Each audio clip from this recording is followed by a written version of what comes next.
Ja, vi har så valgt årets pressefoto for 2013.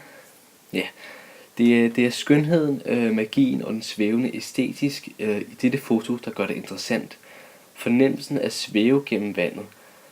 Fotografen lagde vægt på, hvor svært det er at kombinere et så smukt og skarpt billede under disse forudsætninger.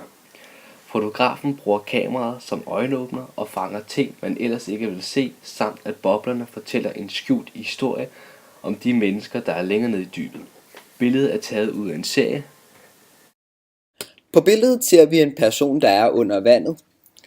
Billedet er taget i fuldeperspektiv, altså lidt oppefra. Meningen med perspektivet er, at man ser det oppefra, som om at vi er ved overfladen og ser ham, der er på vej op til overfladen. Hvis det var frøperspektiv, ville han være på vej væk fra kameraet, og kontrasten mellem den lyse og mørkeblå farve ville sikkert være mindre. Billedet er ikke så tæt beskåret, hvilket giver et godt overblik og gør billedet meget roligt og idyllisk, fordi der ikke er så meget andet end manden, man skal have et overblik over. Personen er danskeren, der har verdensrekorden i dybeste fridyk, da han er på vej tilbage til overfladen efter at have sat ny rekord. Der er lidt en kontrast mellem den lyseblå farve i toppen af billedet og den mørke farve i bunden. Det kan man fortolke til, at han er på vej mod lysere tider. Personen er kendt, men det har ikke den store betydning for billedet. Betragtning i billedet. Billedet har titlen Årets sportsfoto, som passer meget godt med fotoet, da det ligesom er en sportsbegivenhed, der ligesom sker, og endda noget, som meget få mennesker kan udrette, som personen har gjort. Det er en reportage, som er blevet taget fra pressefotografen Nana Kreutzmann, og hun er en freelance pressefotograf, som betyder, at hun ligesom ikke arbejder for nogen, men at hun tager sine egne billeder. Komposition. Linjerne i billedet, der er helt klart bevægelse og dynamik i billedet, kan man se, da man kan tegne nogle skæve linjer over billedet, som ligesom forklarer, at uro og uorden, når man skal snakke om det, fordi at der er skæve linjer i billedet, og der også er nogle få lodrette, så dominerer de skæve linjer over de lodrette linjer, som gør, at det bliver dynamisk med bevægelse. Billedets elementer.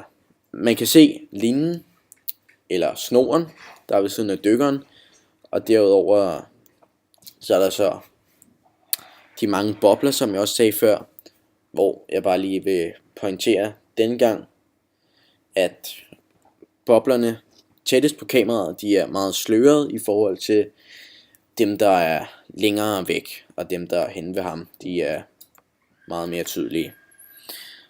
Billedets elementer.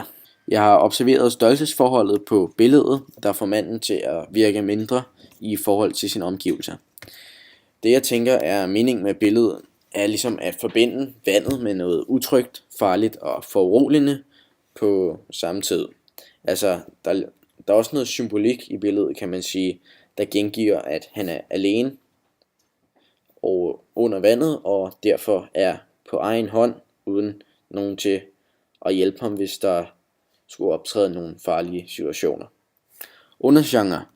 Jeg vurderer, at det både er et nyheds- og et reportagebillede, da det ligger op af begge beskrivelser, såsom at det er virkelighedstro og troværdigt, taget i situationen, det ligesom sker i det øjeblik, da et reportagebillede er et øjebliksbillede. Nyhedsfotoet er, når et billede stemmer overens med en aktuel begivenhed eller situation, som det er taget på, hvor et reportagebillede er et øjebliksbillede, som jeg sagde før, som viser en persons handling, følelser, tanker osv. Farve og lys. Ja, hvilke farver er dominerende i billedet? Altså den anmærkning, vi lægger hurtigst mærke til, er selve figuren og hans lyse krop. Så kigger man på den blå farve, som skal symbolisere havet, med alle boblerne omkring ham. Hvordan er lysindfaldet på billedet? Er der tale om naturligt lys? Altså lyset er fra dykkerne, der svømmer omkring ham for at filme hans dyk, når han sætter selve rekorden. Understøtter farve og lys en særlig stemning i billedet. Det skal symbolisere, at han er nede under vandet og dykke, men er på vej op til overfladen. Det kan man se på havet, boblerne og på hans bevægelse, som Oliver også nævnte. Så er vi nået til tema. Hvad mener vi er billedets grundidé?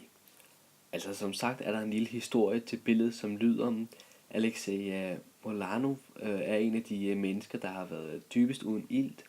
Han er verdensrekordholder med et dyk til 128 meter. Et sådan dyk tager ham mere end 3,5 minut. Og det er selve billedteksten, der står til billedet. Fortolkning. Billedets budskab er billedteksten, hvor der står, at personen har slået rekord i fridykning. Sammenhængen mellem billedteksten og billedet gør, at man får et indblik i, hvad der sker på billedet. Og målgruppen er for alle. Almen perspektivering af Jesus, da måden dykkeren står med armene til hver side, som et kors kan relatere til Jesus.